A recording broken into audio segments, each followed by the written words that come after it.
QVC Quality Violent Cinema.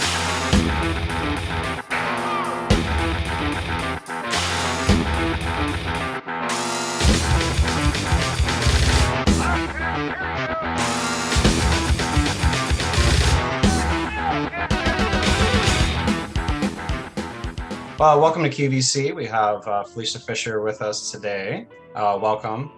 You've been on a couple times, but new for the YouTube channel. So, because we've done a couple screenings with you, and it's always a pleasure having you on. So, thank you for having me today. I'm really excited to be here. Yeah, no, for sure. You've definitely become like such a staple in extreme cinema now. Which is, so it's cool. So it's good to see and good to talk with you. Yeah, nice to finally see you too. I feel like, I've just heard your voice the last couple times, right? Yeah. We were trying to push back the YouTube thing just to kind of get it figured out first. And it wasn't like we were afraid to show our face or anything. It was just more just like figuring out, Yeah, totally. But so what kind of got you into what you do? Yeah, what aspect of what I do? Well, I do a lot. Sorry. I know. Well, let's do more of like an introduction for anybody that doesn't know, because you have obviously like you're saying multiple sides of you. You have what you do in your fetish world, and then what you do in your in the porn world, and then acting world, and you just have your hands in a lot of things. So, if you want to do like a short description of what you do, that'd be cool. Yeah. Hi, everybody. My name is Felicia Fisher. Always got to start with that. I am a phone sex operator and I'm a fetish model. Along with that, I do fetish clips. I've been in Hustler magazine a couple times now for my art and also as a model. I am also in horror movies. If you're here today, that's probably where you recognize me from. I've worked with A Baroque House and Putrid Productions several times now.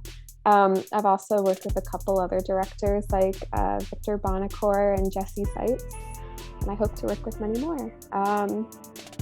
I think that's who I am. I don't know. Well, it's hard to sum yourself up in like a few sentences. I get it.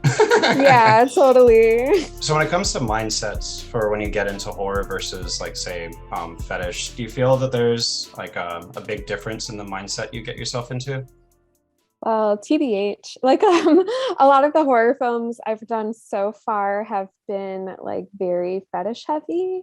Mm-hmm. Like going back to my work with SamHel, there's like a lot of spit and vomiting and masturbating and like pissing and stuff that I like tend to do in my clips as well. And then like working with John Doe, it's the same, where it's like there's a lot of like fetish influences to it. Mm-hmm. So like in that way, I feel like I get into Felicia Fisher mode or whatever when I'm on set.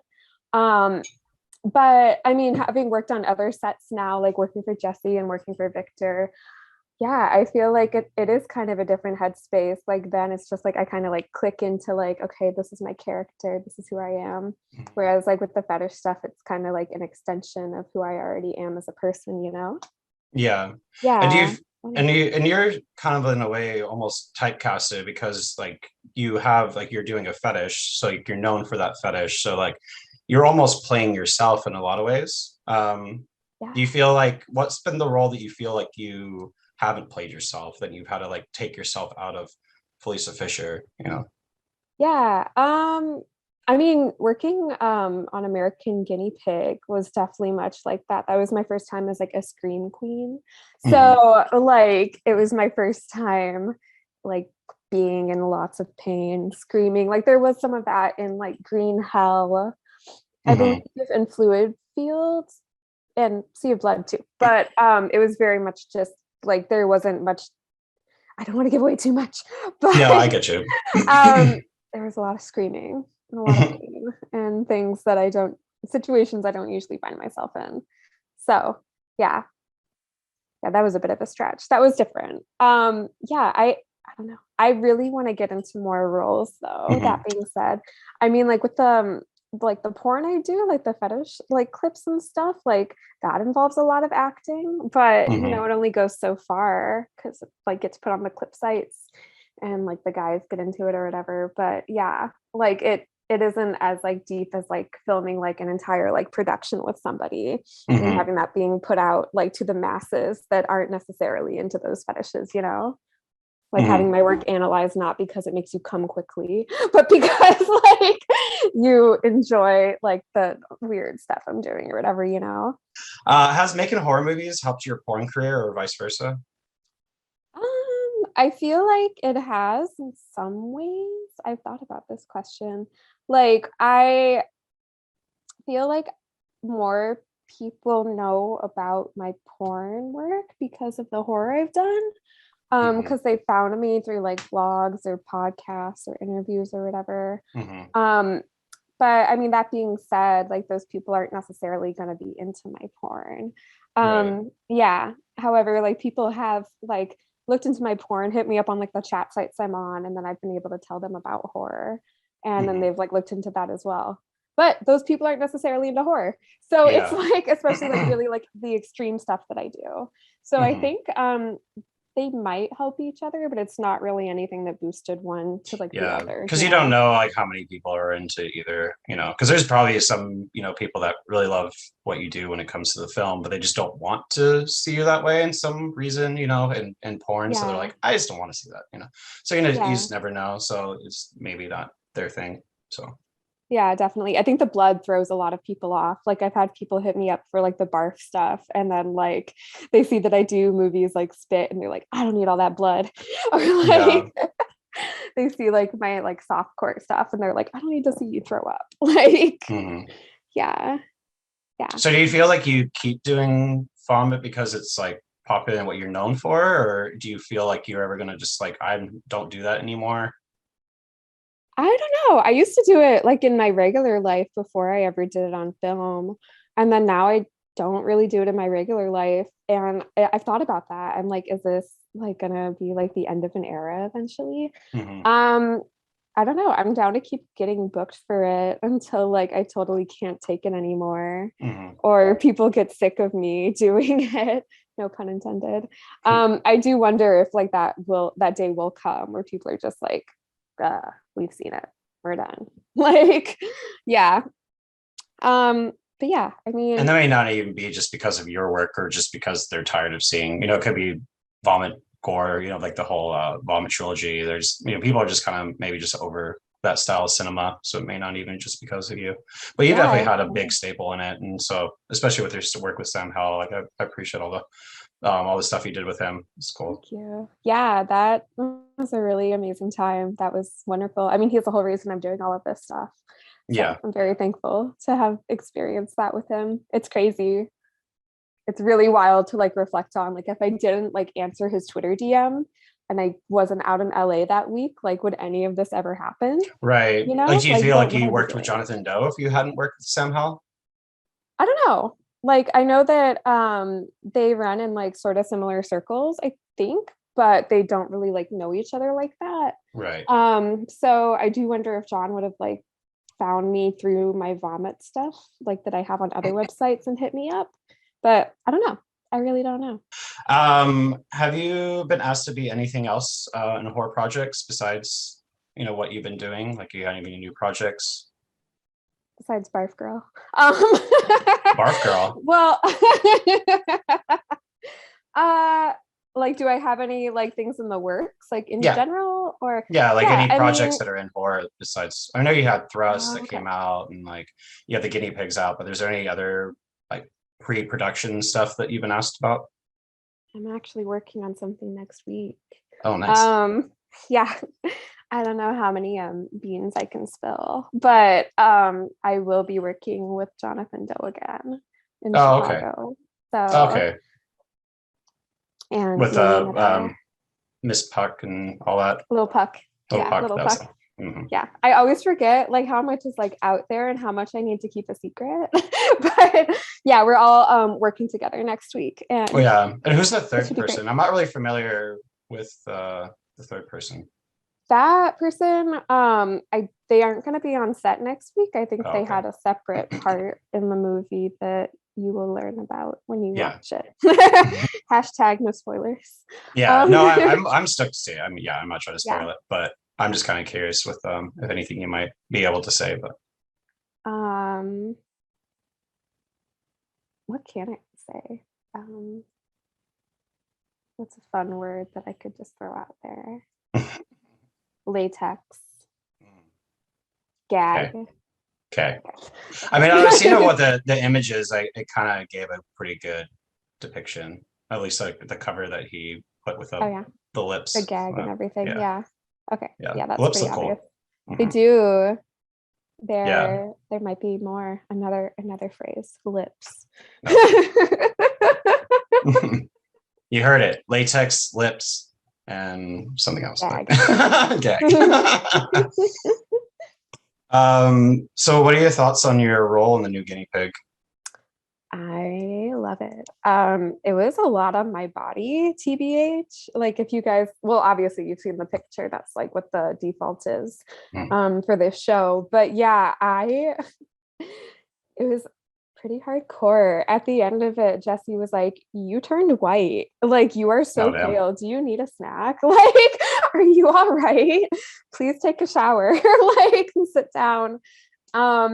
Yeah, it was really hardcore in some regards, which is surprising considering the fact that I've like vomited and like pissed all over like a dead body, but like well, not a real dead body, but not a real dead body, but like it was very intense on my body, surprisingly. And yeah, I was like very into it. Yeah, I think you guys are really gonna like it. It's really coming together. I hope that it gets released soon. I know that they're still like deep in production. Like my part was just like a small part in like a big part of like the movie, you know. But yeah, it was very intense. It was really exciting. Yeah, I'm so thankful that I was part of that project. Like I've said this in other interviews, I believe, but it's just so crazy because I remember being in high school and like a Serbian film was a thing and people would like talk about it. Like my friends that went on like 4chan and stuff would be like, "This movie's so fucked up. This movie's crazy." And now it's like I get to be in a movie that was put out by the company that put out that movie. Like, like that's insane. Like, yeah. I really hope I get to work with Unearthed more on an unrelated note, like more projects put out by them or whatever. Like that would be so fucking sick. Like yeah, no, I think you're at a peak, right? You know, it's about to pop off, you know, for sure. Because you have the pretty big things that just came out, and that's just almost like your start for everything. And that's a pretty good start for when you look at like a lot of other people's careers. So, I mean, I see some really good stuff coming up for you. Thank you. I hope so. Tell Stephen Byro I said hello and call me, please. Right. So do you feel like any of your fetishes are becoming difficult to keep going? I mean, not really. I mean, like I said, like I don't do like vomit stuff in my spare time anymore. So like when I do it, it's like don't have like a lot of experience since the last time I did it. I haven't even been shooting clips like that often. In terms of difficult in other ways, not really. I mean, like sometimes I get tired and I don't always want to film like customs and stuff like that, or I don't always want to film clips. Like I think that might be the hardest part of the job, just creating the content and putting it out there. Because like I always have an appreciation for like fetishes and fetish stuff that I do like in my spare time and on film, but it's just like the production side of it all is like starting to kind of get to me. Like I don't know what it is. Yeah, well, it's very physical too, so I mean it's obviously exhausting. You're not just like saying a scene, you're like putting yourself into it. So yeah, so it's exerting. Yeah, for like the barf fetish stuff especially gets really messy, or like pee stuff gets really messy, or like ass worship stuff, just like putting the camera in the right place and like it's not even a real person's face or whatever. So it's just me like talking, and like that can be kind of a lot at times. I don't know.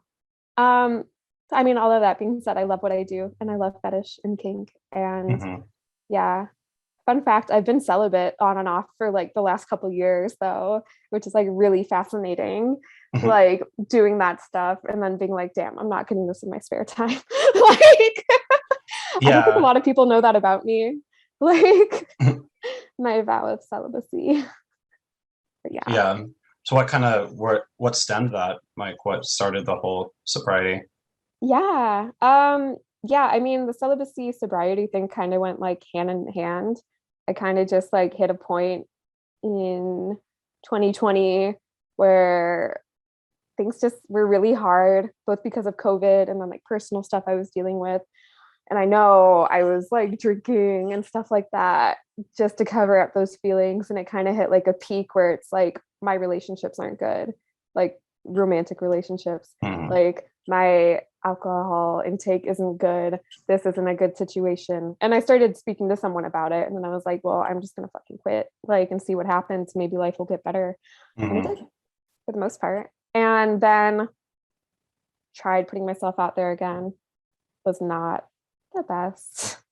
So I'm back at it again, and I'm back to being sober again, and it's great. I guess I don't know if reality is great. Well, yeah, it just depends on like why you drink, and like there's sometimes it's a good time to just to take away like more just evaluating like why are you doing this, like why am I, and it doesn't necessarily mean like it's a always a bad thing, but it's just a good time to like take a break and understand like why you like do you do it because you're trying to escape, or do you do it because you're just trying to have fun, or is it a social thing? Yeah, and like it's gone back and forth between like being an escape and then being like a social thing, because like I mean when I was younger I'd go to like punk shows a lot and like parties, and like it's always fun to like have some drinks, or like working retail, like always fun to go out with like the homies after work. And then it's just like at this stage in my life, it's like I'm not leaving the damn house. I'm not like working with anybody else besides like my close friends. Like I really have no reason to be drinking. Like I don't like it, just it loses its fun too.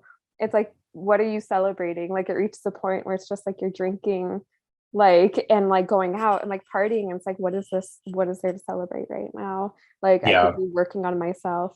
And since I became sober, I've like really gotten myself into hobbies and like yeah no, I feel like, I mean this whole thing that I'm doing wouldn't be with if I didn't quit a few substances. So so what got you into sex work? you know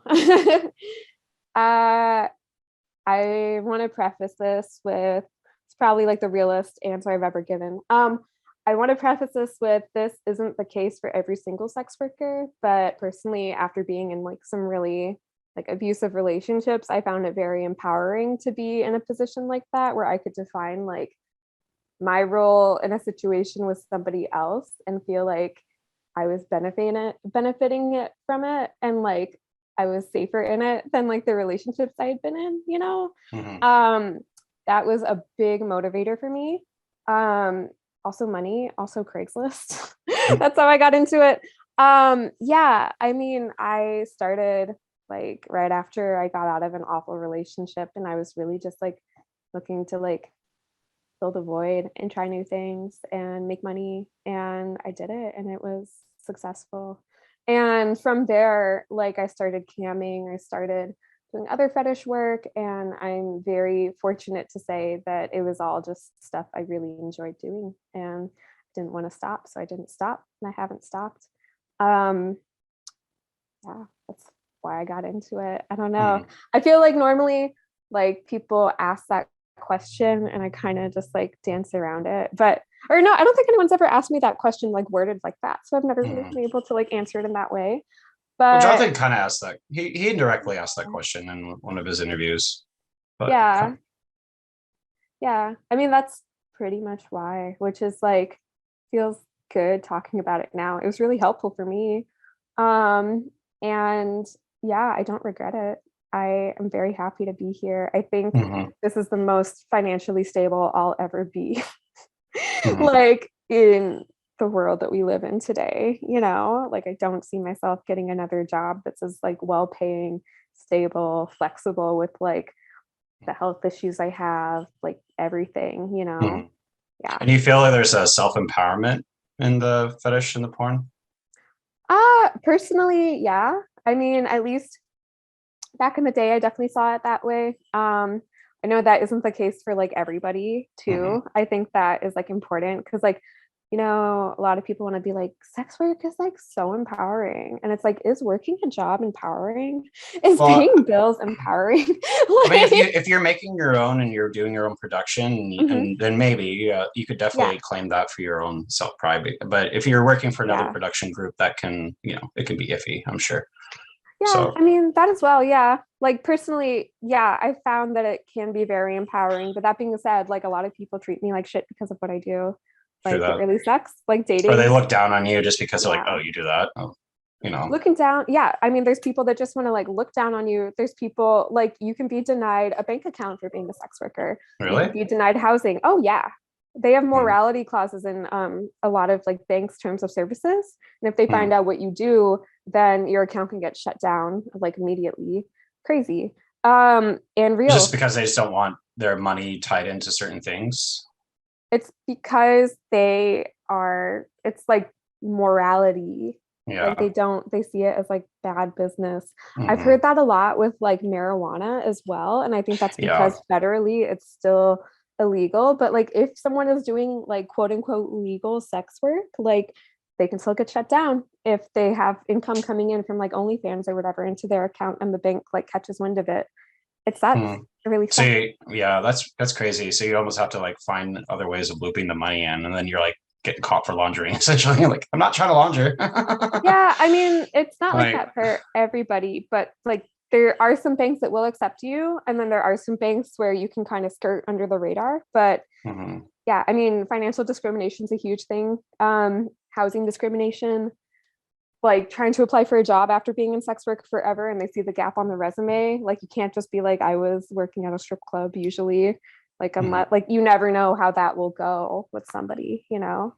It's frustrating. I mean, like so all of that's to say like it's empowering in some regards, but in other regards, like people still make you feel really bad for doing it. But that's a them thing. And then also, like, if you're trying to get new work and you're trying to show your resume and you're like, well, what have you been doing the past 10 years?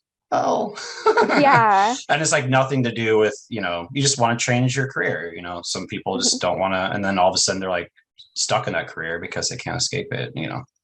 Yeah. But that's like purely because like people in like outside of the adult industry want to make it hard for people in the adult industry, you know, like if they actually like all of these groups that want to shut down Pornhub, want to shut down like adult film, like they don't put into account that there's still really real discrimination when it comes to getting into like other fields of work, or like they don't care about us, they just care about like their mission. It's really frustrating. They just want to feel good and empowered because they like it's this right trip or like this head trip of sorts. Yeah, it's awful. But yeah, I don't know. I forgot what I was gonna say. So we talked about a little bit about latex, and have you gotten into latex and leather in your career before? Yeah, I started working with a model named Jade Luceria back in 2019, I think.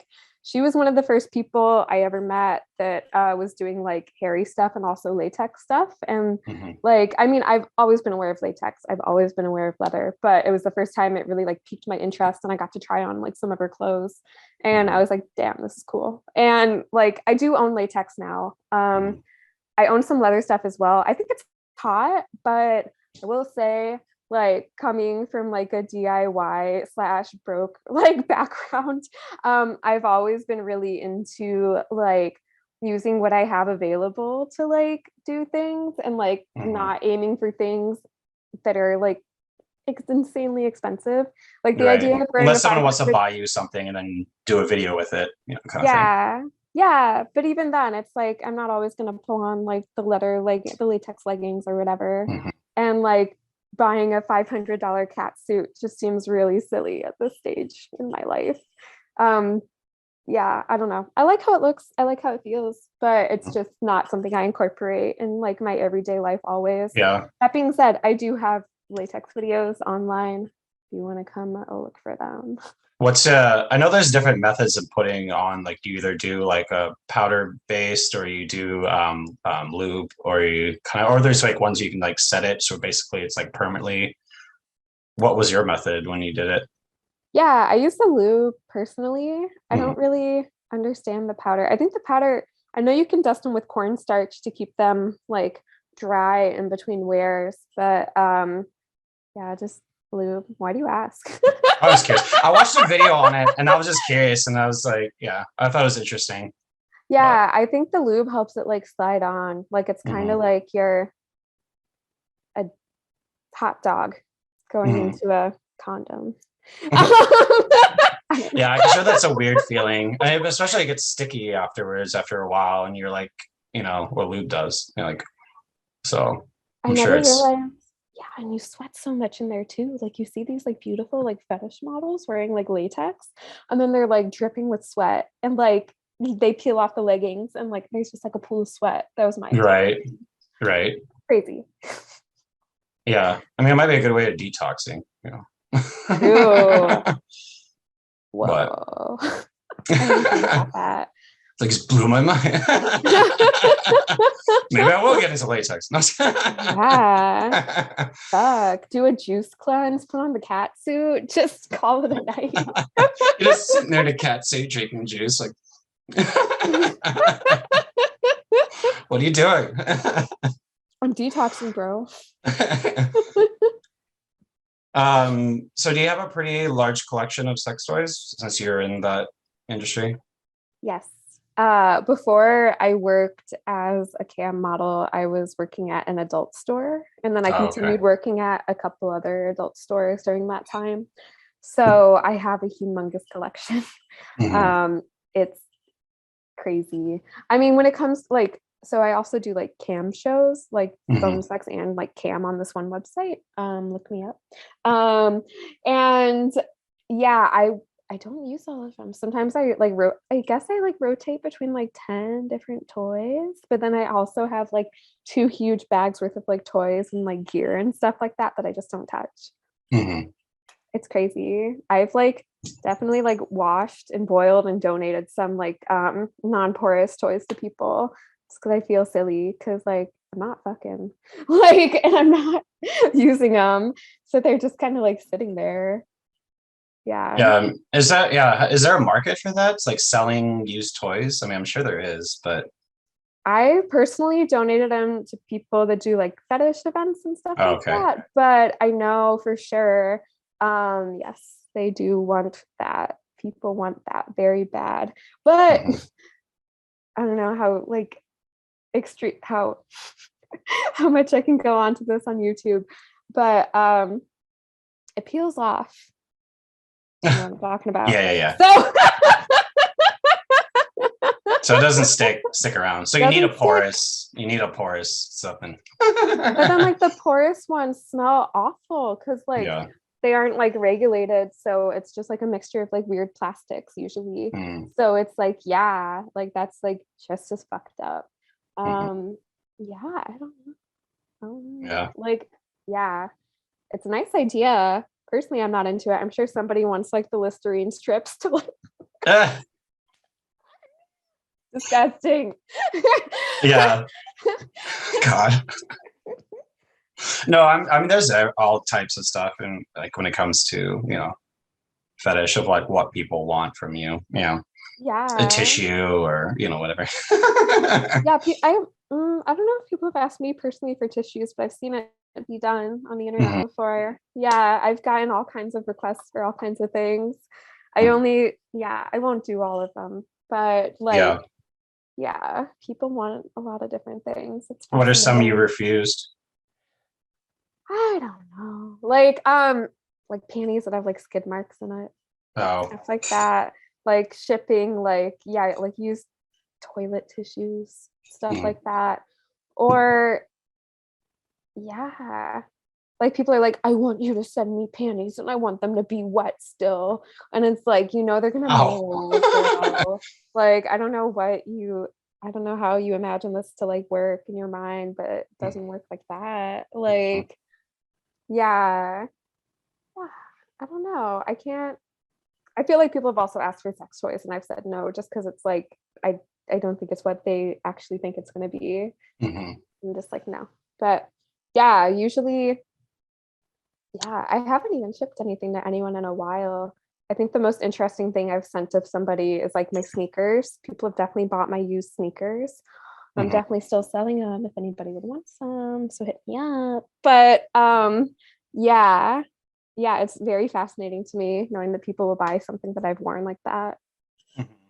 Yeah. Yeah, it's kind of funny because like usually like you have to go to a consignment store and they'll be like, "I'll give you $5," and you get sell to some fetish person like $500. Exactly. Like literally, Crazy profit margin. every time before I go to the consignment store, I look at the item and I'm like, where can I sell this? Where would I get the most money? Like, Yeah.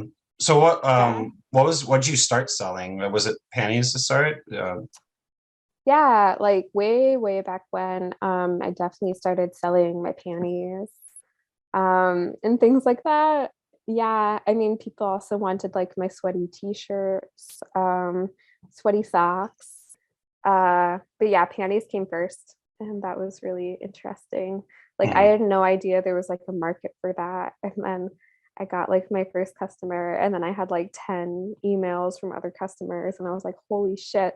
Like it was truly an era. I don't think you can do stuff like that anymore. Is that kind of like Like a word of mouth of like friends telling friends of like, like how does that even work when it comes to getting new clientele? back in the day, there were websites you were Oh, able okay. to do that stuff on. And I think there still are, but I mean, especially ever since like Fosta Sesta in 2018, which like really prohibited what you could say online in terms of like adult, um, like meeting up with other consenting adults for consenting adult things. Like it's Mhm. been difficult to like post ads and stuff like that. But yeah, I mean, when there's a will, there's a way. I would say go online and you'll probably find somebody selling them. Yeah, it was very different when I started. So Because even Craigslist, I feel like it used to be a little bit more credible, and oh now yeah. everyone's just like, nope, I don't want to get scammed or murdered. I Like, miss Craigslist so much. I mean, Fosta Sesta, I was online. I used to spend hours of my life on Craigslist. yeah. Like I mean, for I would fun. never call anybody. I just loved reading the personals. They were just fucking hilarious. I mean, some of them, Yeah. they're just like, some of them are like, what the hell, dude? I used to meet up with people from there. I was like wild when I was younger. Yeah. That was like my jam. No, I And remember those days of like, yeah, of just, yeah.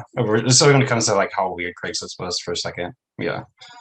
it was incredible. And then like it was like February 1st, 2020 or 2018, like they shut down the personals and Hmm. everything. And they had something up about Fosta Sesta. And I was like, damn, like a lot of people I knew were out of work. Like Yeah. very thankful that I was not like focused on that at that time. Hmm. But it was like fucked, man. Like it really sucked. Yeah. Almost like if OnlyFans actually did go out, like it almost did, like that would have taken out so many people. Seriously, like Hmm. I don't think like our government or senators or anybody like thinks about like the repercussions of if you were just to like yoink like a bunch of people's income, a bunch of people that obviously need like money. What the fuck is going to happen? Where are these people going to go? Especially if we have the same discrimination bullshit happening, like where you Hmm. can't easily get employment after having a gap in your resume. You can't easily get housing. You can't blah blah blah blah. Like sucks. It really sucks. This country's Hmm. fucked, man. Like it really fucking sucks. Like there's Hmm. literally countries where like sex work is like fully decriminalized or like legalized, Hmm. and here we are. Yeah. Yeah, it is kind of what it is. But I mean, I don't know if it's going to get worse or we'll see. But are there things that you wanted to explore in porn, but you're intimidated? I don't know. Like, good question. Like I'm gonna have to look at my answer. Wow, I didn't answer that question. I, I don't think so. There's a lot of things I won't do just because I like don't really put myself out there like I used to. you know? Like I don't go around doing like boy girl like penetration videos. Don't go around doing like anal or like orgies or anything like that. Not necessarily because I'm like scared or intimidated, but just because like the price hasn't been right, or there hasn't been somebody that I'm interested in shooting with or whatever. Yeah. Like I'm just kind of picky in that way, which is like a privilege for sure. But it's like something that I've just been content with like not doing for a long time. So you haven't done any full penetration videos? I have with strap-ons with some friends, and then I did my first boy girl video like that last year, and it was okay.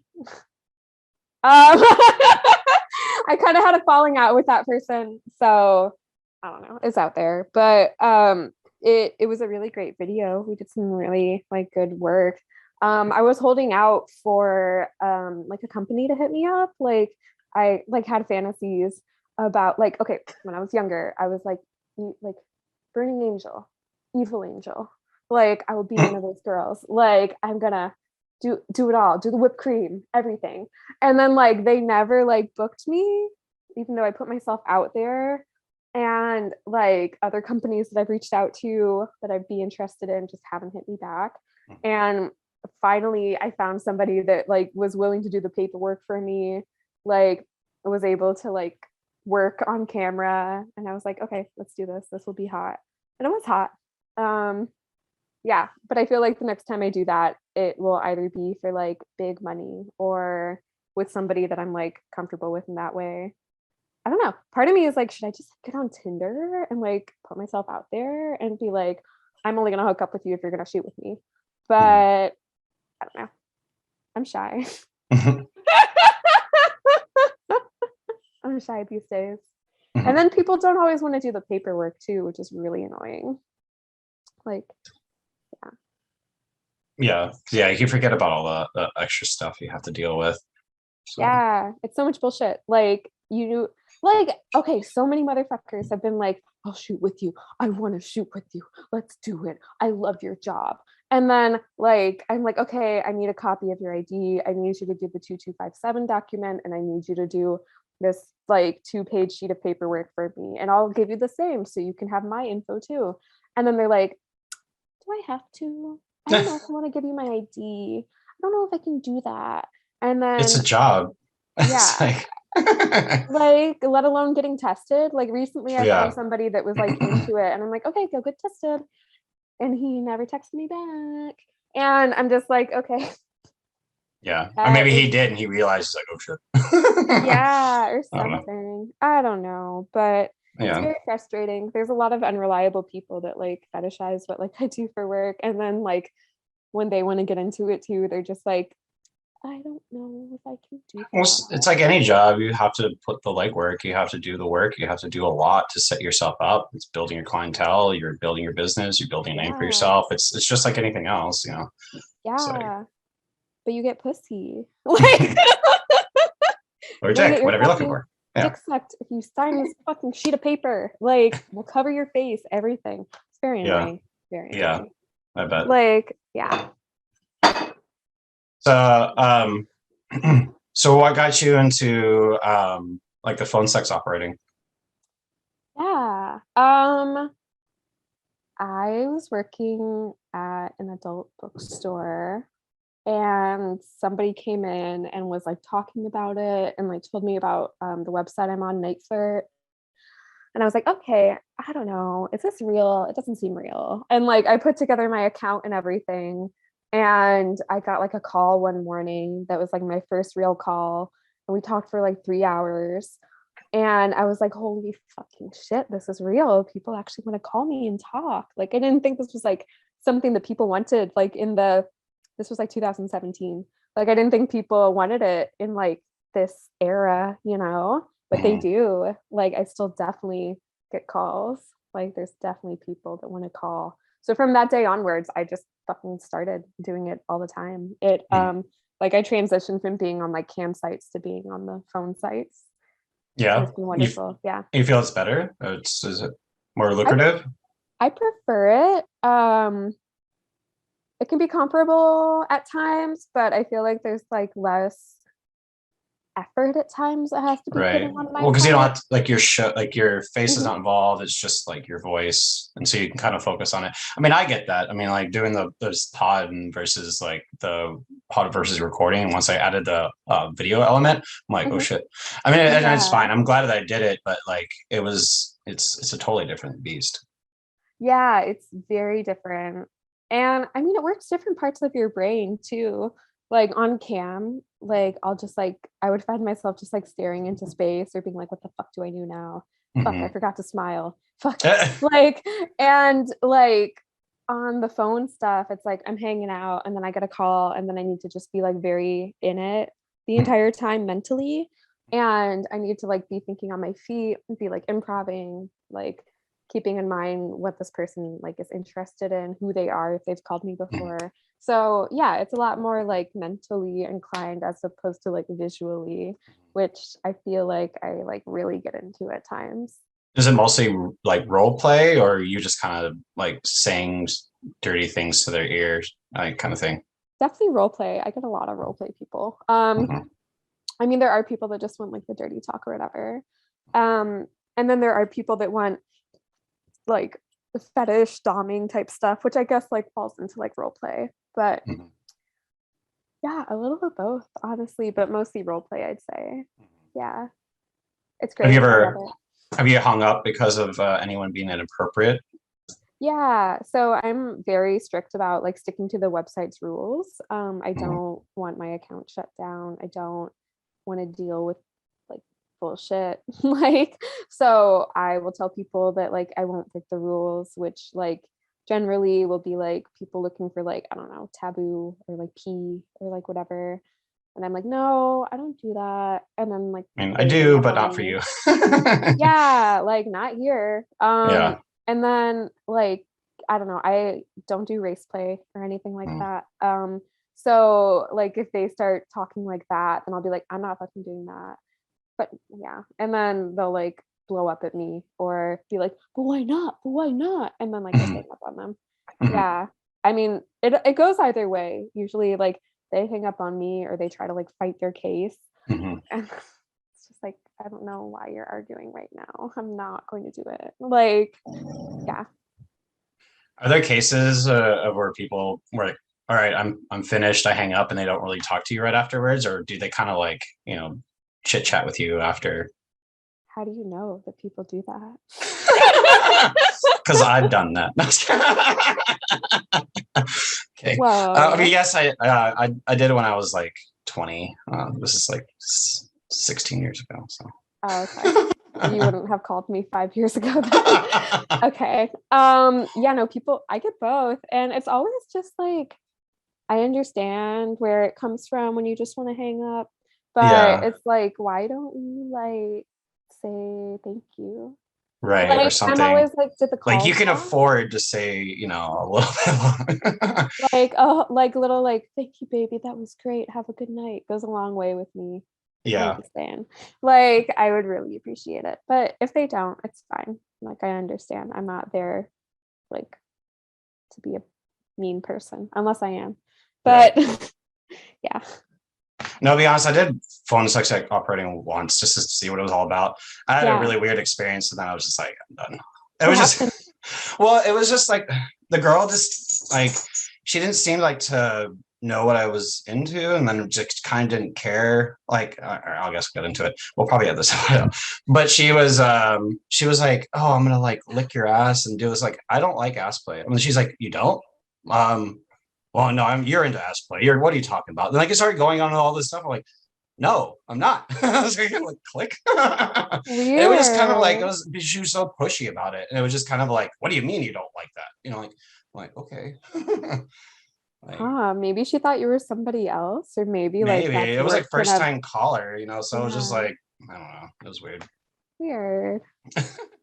Huh.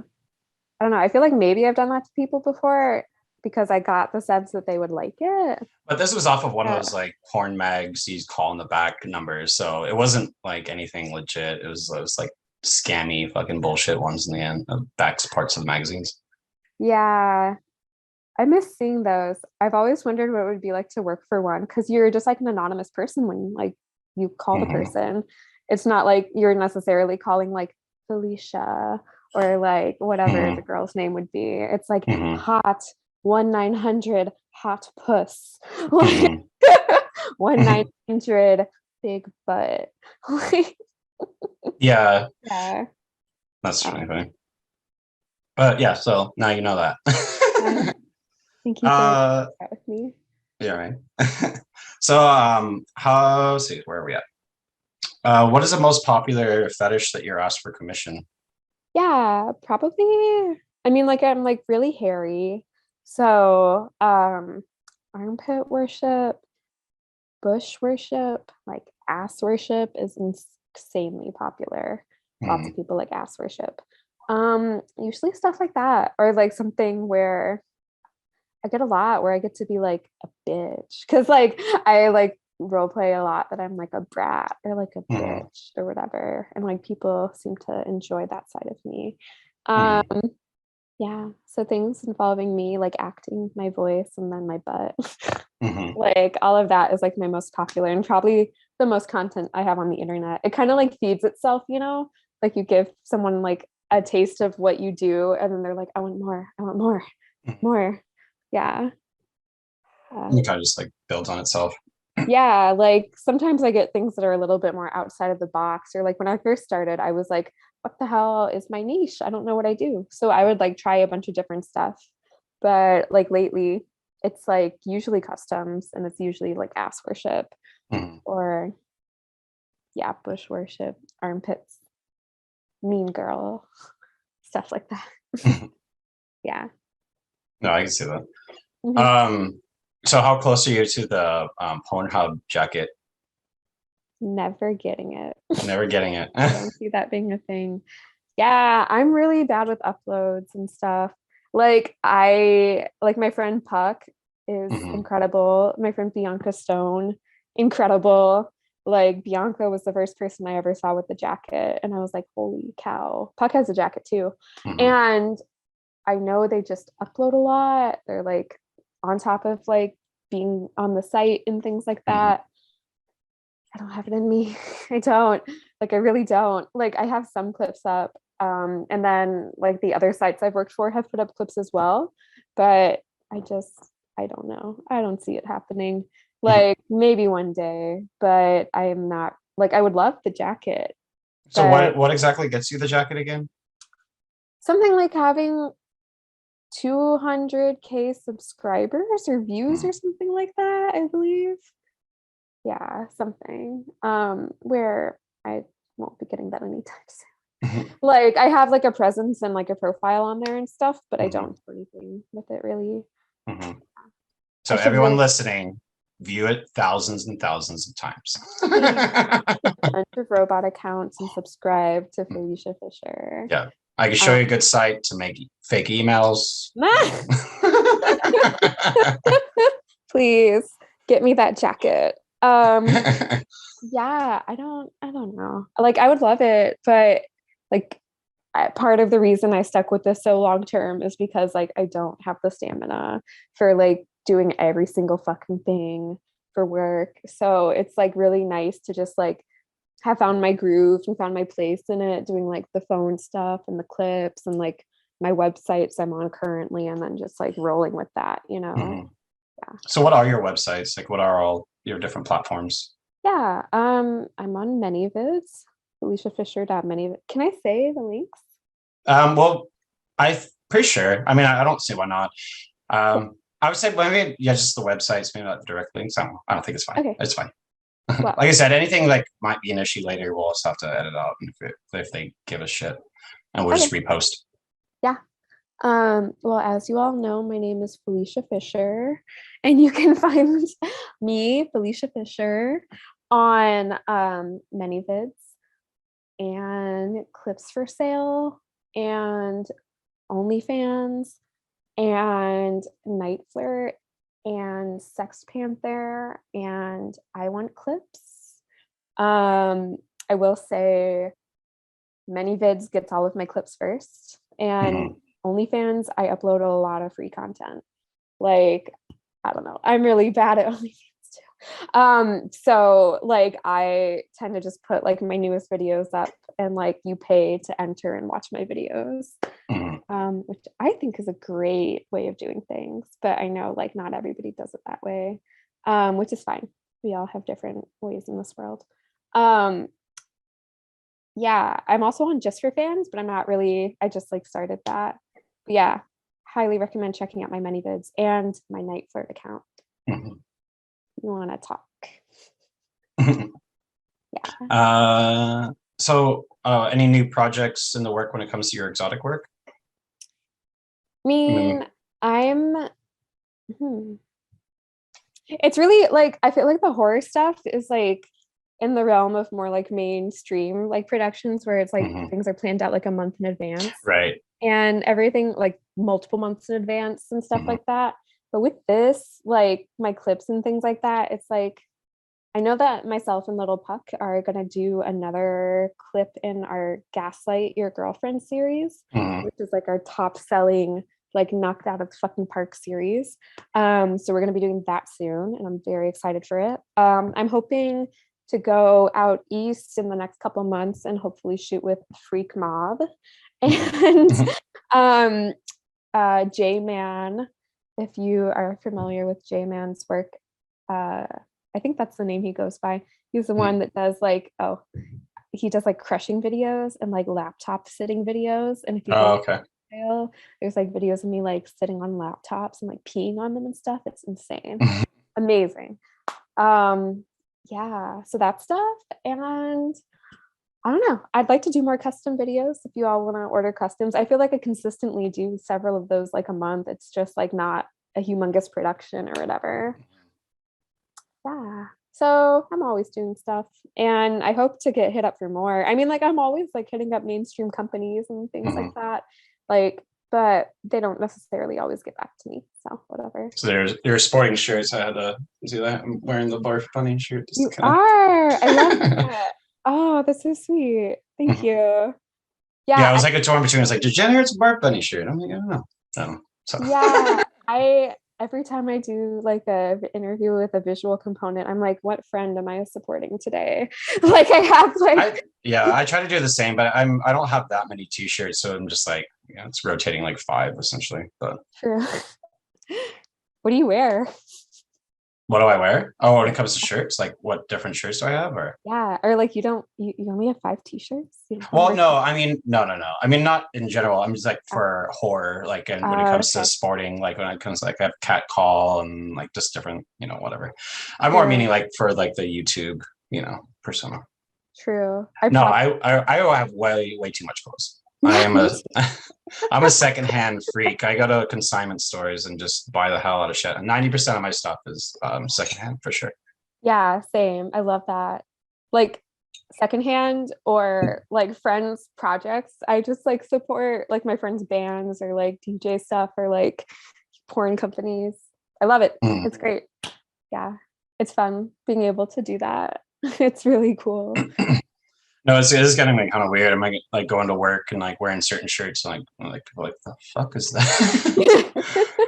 So have you ever worn the Barf Bunny one to work? Oh yeah. I mean, I can't. Well, I'm a server, so I don't wear it while I'm working, but I'll wear it like when I get to work and then while I'm like sitting there at the bar, because I'm a server, so I'm at the so afterwards. Well, that's partially why it's hard to like ever stop drinking, because it's like the service industry and drinking, it just goes two hand in hand.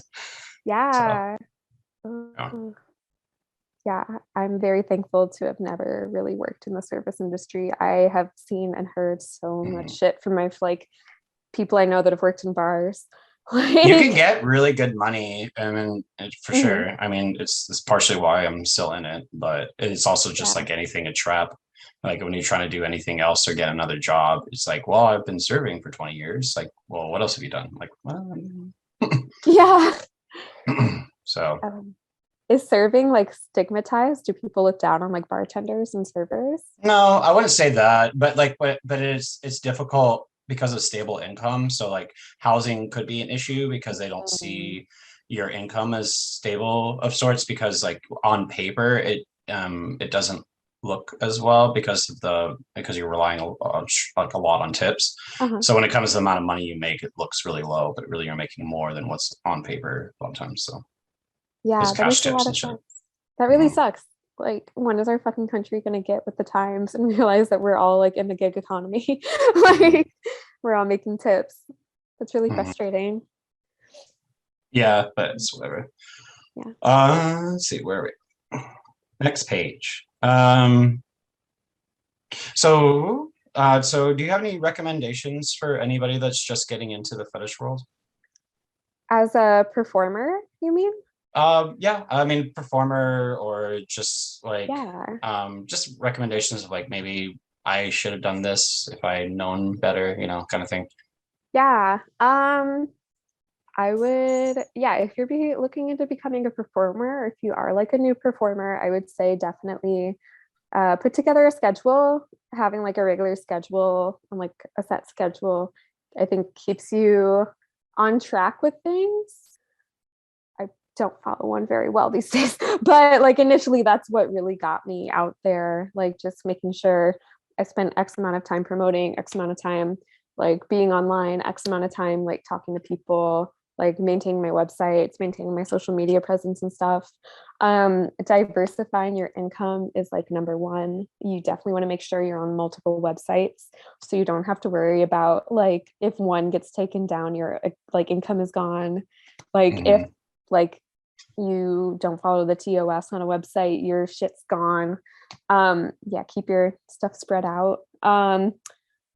Make sure it's something you really want to do before you get into the industry, because it's online forever. Like I've talked about that to so many people that have hit me up like, hey, I want to make money. Hey, I want to do porn. Hey, I want to do this. Like, unless you're like covering yourself, like anything identifiable, like it's going to be out there forever and you could get recognized. So just like be aware, like everyone in your life is going to see it one day. Yeah. Like, So maybe like I think like there's an age, because I think like a lot of people like maybe get into it too young. Like maybe, and that's based on the person, obviously. But I feel like it's, if you get it too young, they're like, oh, I'll be fine, and then your 30s, like, shit, why did I do that? Like, yeah, kind I of thing. mean, I feel like I understand why people get into it at such a young age. Like they do need money, especially fast money. But I mean, if you're doing that, like, of course, like this would be like age 18, 19, 20, 21. Yeah, that's what I Like mean. make sure that you are just playing it safe. I don't know, like maybe cover up more of yourself if you're trying to get out there and you don't know if you want to commit to it. If you do want to commit to it, just be like sure that you want this commitment to be involved in your life forever. Because I mean, I started when I was like 20. Yeah, I was young and I still feel awesome about it. I mean, I was working in like adult stores before then, so it's like I knew I needed to be in this industry in some like regard. So yeah, but just make sure you think about it. You take a long think if you can. And otherwise just, try to play it safe. I don't know. Yeah. You mentioned a couple other people that are in your kind of like similar line of work, but any other recommendations of people that you work with or that do similar stuff? Yeah. My friend Little Puck, who I shoot with a lot. I love her. Definitely recommend looking up her work. She does more like cosplay stuff. I've shot with Jade Luceria a lot, who's also like a hairy model that does fetish, so she's great. My friend Augustine, I believe she's XO Augustine. She does a lot of really fun like fetish content, and I highly recommend checking her out. I don't know. Not gonna lie, I'm kind of a loner. And a lot of my friends like are in different facets of the industry. So like some of them don't do like clips, some of them are like in person or like strippers or whatever. So, like I think about my friends and I'm like, who do I spend time with? Who do I know? Yeah. If you go on my Twitter, I have a lot of people I retweet. Yeah, very hot people that I retweet. Highly recommend finding my Twitter and looking at it if you are over the age of 18. Yeah, it seems like that's where it's like the way to go nowadays. Like I it took me a while to get on Twitter for some reason, but definitely doing the socializing. I guess I get kicked off Facebook like so often. I'm tired of it. Yeah. I'm so tired of it. I'm tired of being in jail. Hmm. Like, Yeah. Yeah, I've noticed that a lot of the horror community is on Facebook, and I'm just like, I don't know how you people do this. Like, this is too much. Like, I yeah. love Twitter. I think Twitter is the funniest social media platform, and it makes it worth it. Just like seeing like the pandemonium and Mhm. like the titties and the jokes and the butts and the jokes. Like, it's like, yeah, one of the last open spaces on the internet, it feels like. Yeah. I mean, That, Discord's pretty good on that, but there, even that has like I feel like it's going to get cracked down on fairly soon. yeah, So Discord confuses me too. I don't get it. it took me fucking forever to like figure it Yeah. all out, and I'm still, pinpointing. I'm like, wait, I could have done that the whole time. God, fucking got Yeah, attitude. You're like, it doesn't seem very user friendly. Like it's yeah. very much like you have to figure it out. And I don't have the time for Well, it was created that. by a bunch of gamers, so they're all into like Mm, complex thinking and form. So they, it's fine to them. But like anybody that's not a gamer or not into, doing all this, they're like, what? yeah. So what got you into true crime?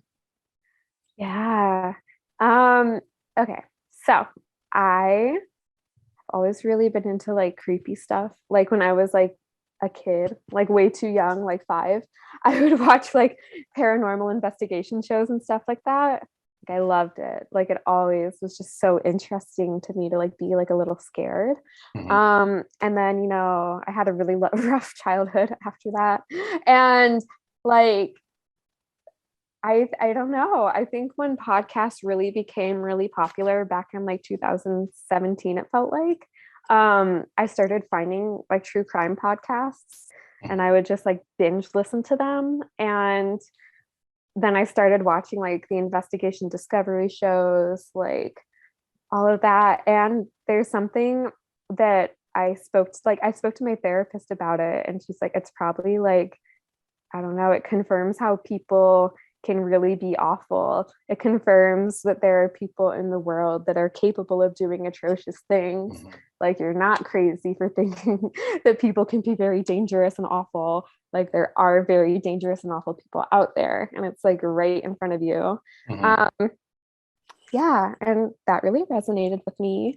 And then from there, I don't know, like, I just went through like a really long period where I would like watch all the investigation discovery shows, like watch all those types of like shows, listen to the podcasts. And now like I don't watch the true crime reenactment shows as much. I get really into like the nice big budget like docu series and stuff Mhm. like that. And I still have like 10 different true crime podcasts I cycle through in a week, but less intense now. Mhm. I don't know. I feel like, yeah, there was like people in my life that were like, true crime is problematic.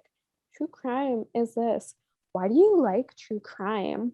And like, I do understand ethically why true crime is kind of like a weird thing, like why maybe having this person's information out there for the entire world to digest after something awful happened to them isn't the best thing, you Well, know? it's educational. It's like you can Yeah, learn how to like survive, really. I mean, because that's things of yeah. like, well, maybe avoid doing this and this, and see that this person's potentially a serial killer because they have this, and this that based on this case, and so you start case studying shit and like start, Yeah. it's almost like protecting yourself. Yeah, I mean, I think it can be helpful for that. I've also seen the counter argument that, can we like have this conversation, or like are you trying to like wrap it up soon? No, fun. Yeah, I've seen the counter argument that in the world that we're in right now, we really shouldn't be thinking like this, like thinking that people are like amateur sleuths or whatever, because it feeds into the QAnon bullshit. It feeds into the trafficking bullshit. It's all conspiracy theories. Like nobody Mhm. is trained to actually look into these things and think like, hey, that person's trafficking. That person's doing this. Like life doesn't work that way. Life isn't Mhm. that black and white. Mhm. And also like I think that it I've seen that like it creates like an uptick in like the whole missing white woman thing. People seem to focus solely on like the Gabby Petito case when there are like tons of like missing like Black and brown girls in the US, you know? Or like people will profile like a person of color, like thinking like that person's trafficking, that person's doing this because they look shady. And then they feel like they can post their information online or call the police because they feel like scared because they've like taken in so much information like that. You know, like Yeah, I think there's like a whole thing with it, and I've thought about it a lot because I do really like true crime. So yeah, I mean, I take a lot of the bullshit with a grain of salt, but I mean, as somebody like I listen to like certain true crime podcasts, and I'm like, wow, things like that happen to me, and they're saying this person's awful. That feels really good. That feels really good. And like there's also just something like really soothing about just like having hours and hours and hours of content where someone is just like talking at you like about something awful, and like it all follows the same rhythm. That's why I like it. But I do agree it's like problematic at times. But a lot of things are problematic. Like, come on. Like, what are some of your favorite podcasts about true crime? Okay, my number one favorite podcast is Hollywood Crime Scene. I love Hollywood Crime Scene. Hello, Desi and Rachel. We've interacted on twitter.com and I love them. They've gotten me through so much hard stuff, and Rachel is part of the reason why I like started my sobriety journey. She's like one of the first people I ever like saw that seemed really, really cool that was like sober. So love Hollywood Crime Scene. And I really like the Vanished podcast. I will listen to Crime Junkie, even though I'm not really part of the Crime Junkie fandom. I like Let's Get Haunted. I like, what else? I'll listen to Last Podcast, although they're not like my absolute favorite. Like, I don't know. I also really like gossip podcasts. So I listen, there's one called Les Do You Remember This? And there's another called Du Moi that I've recently gotten into. Yeah. Hollywood drama. And I need to listen to more podcasts. It's funny because even though I'm technically do podcasts, I don't listen to very many podcasts. Yeah. And maybe I should, just for, not necessarily, just for reference and kind of getting the idea of what's out there.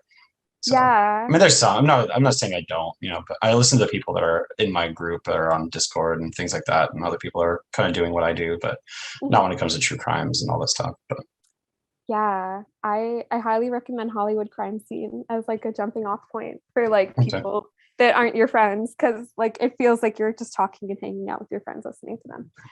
Yeah. So yeah. No, I feel you.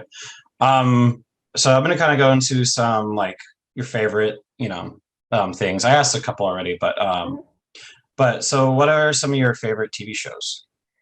Yeah. No, I recently experienced my TV watching renaissance in the last couple years. I didn't really watch TV before COVID, and then I got like deeply into it. I really like You. Favorite incredible series. What is that one about? Oh my god, it's about this guy who is like obsessed with this girl, and he starts stalking her, and he starts like killing people, like kidnapping and killing people in her life to get closer to her. This big like psychological mind fuck. It was originally on the Lifetime channel, so it's bad. What's it on now? It's on Netflix. Okay. I love it. I also really like The Sopranos. Of course, classic. And I recently finished Sex and the City, like watching the whole thing. It was great. Yeah, I like really like series shows that you can get deeply into like the world, usually like drama or like something that's like crimey drama. Yeah. So now we're going to get into your so I know you said you're not like the biggest into horror, but so what is your 3 favorite horror movies? I would say probably, oh my god, I'm gonna get called a basic bitch. I really liked Carrie, the original one. I really liked The Shining. And I really like this movie called Deranged about serial killer dude from Milwaukee. I'm blanking, not Milwaukee. Yeah, Deranged is great. Yeah, okay. So I had like a double feature DVD when I was Mhm. like in 7th grade that like my dad like Yeah. and I watched it and I There's loved some great one-liners, like when he's talking with his mother. It's like it's so fucking funny. Like, yeah. syphilis, gonorrhea, and death. Yeah.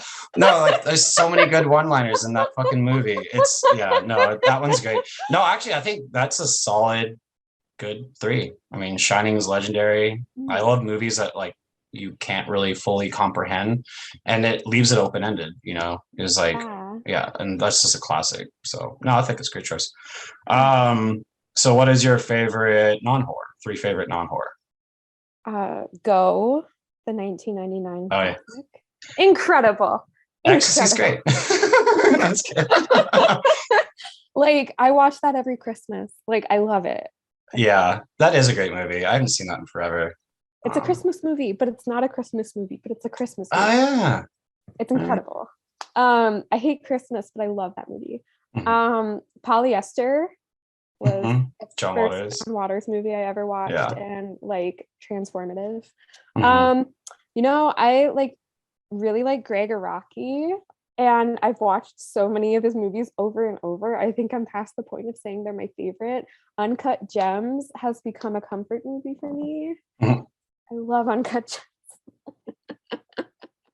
Have you seen it? Oh my god. I'm surprised Gummo didn't make your list. I like Gummo and I like Kids. Kids was another one. Bully's cool. Bully is that's like a Florida. That's all based on Florida. Yeah.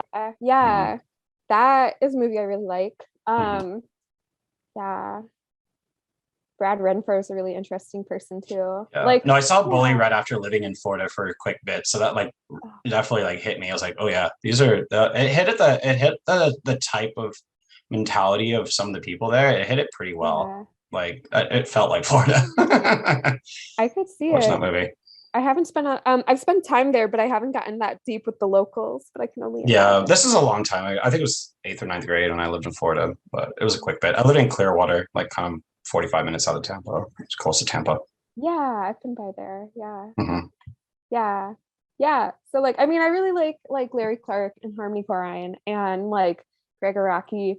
But I mean, when it comes to movies that like, I feel like I watched those so much when I was younger. Like when it comes to movies that like, I can still like sit down and watch and be like, damn, I fucking love this movie. Like those 3 have been like top tier for a while. Cool. Yeah. Well, cool. Well, I think that's pretty much it. Pretty much asked my questions. Yeah. But I appreciate you coming on. Is there, unless there's anything you want to touch on before we go, or you want to bring any promotion on anything? I feel like I talked your ear off. Thank you for letting me go on my little tangents about like sex work and things. I hope it was entertaining. I am informative. Yeah, I guess if you are above the age of 18, and if you are not, you shouldn't be watching this. But if you are, you can find me on Twitter and Instagram at Felicia Fisher X. From there, you'll find my links and stuff like that to my many vids, my night flirt, all of that jazz, my OnlyFans. I don't know, hit me up. I like always looking to do calls, always looking to do customs, always looking to talk. Yeah, cool. I think that's it. Yeah, and I look forward to the new release. What's the title again? Sorry, I'm so bad about the Jonathan Doe's new title. Yeah, the porcelain doll. Erotic, grotesque nonsense 3: Defilement of a Porcelain Doll. Yeah, it's definitely a word for yeah. it. But it's cool. No, I'm glad for that. I'm looking forward to when it gets released and we can maybe do a screening. So I would love that. Yeah. Puck has been in the same room when I've done a screening for you, actually. Oh, cool. So she knows like what it looks like and stuff. So I would. Oh, cool. Yeah, maybe you can get.